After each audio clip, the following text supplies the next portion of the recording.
Spanish is too hard. It has so many verbs. I'll never memorize them all, teacher. This language is impossible. Come on, guys, if Spanish were that hard, how come I became fluent when I was 5? Huh? Hola amigos, soy Dania y bienvenidos de nuevo a Spanish 55.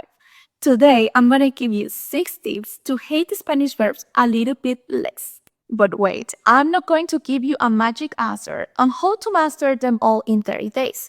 But, as I like to say, siempre hay un primer paso para todo.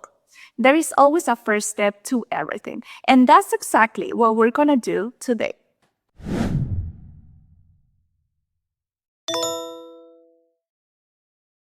So first up, let's talk about immersion.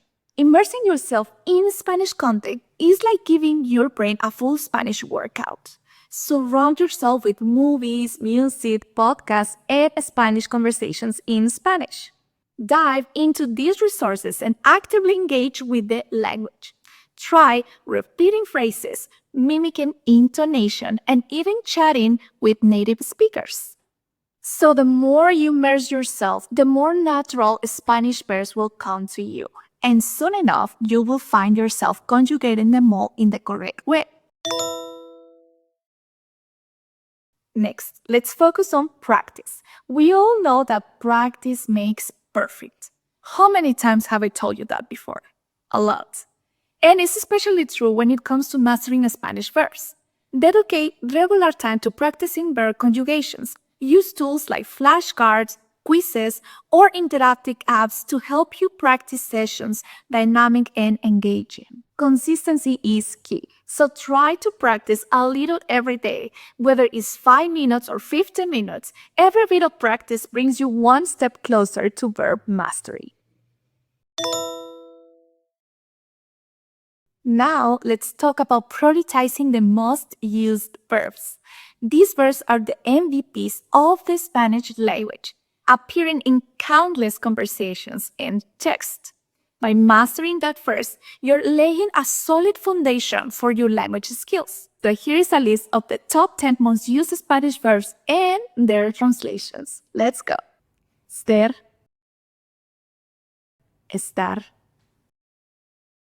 tener, hacer, decir, ir, ver, traer, querer, poder. So my advice is familiarize yourself with these verbs and their conjugations, and you will be on your way to becoming a confident Spanish speaker. So what about cognates? Cognates are another fantastic tool in your language learning arsenal. These are words that share similarities between Spanish and English, making them easier for you to remember.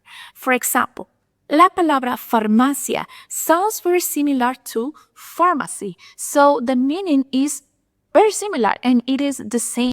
So keep an eye out for cognates as you learn new verbs. They are like little hints that make learning Spanish a breeze. Additionally to all of this, always look for synonyms. Expanding your vocabulary with synonyms adds depth to your language skills and helps you express yourself more precisely. For instance, decir, to say or tell, has synonyms like expresar, to express, and manifestar, to manifest, each offering a nuanced variation. You see, so incorporating synonyms into your vocabulary enriches your language abilities and makes you a better communicator. And guys, last but not least, read as much Spanish as you can. Dive into novels, articles, and social media in Spanish to expose yourself to various verbs in context. Pay a lot of attention to conjugations and usage, and don't be afraid to make mistakes. It's all part of the learning process. Reading exposes you to different verb forms, sentence structures, and idiomatic expressions. helping you internalize Spanish verbs and use them naturally in your own speech and writing.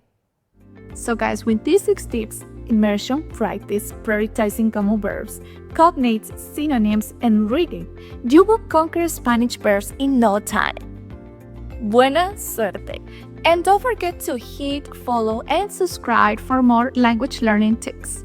And for personalized Spanish lessons, visit Spanish55.com.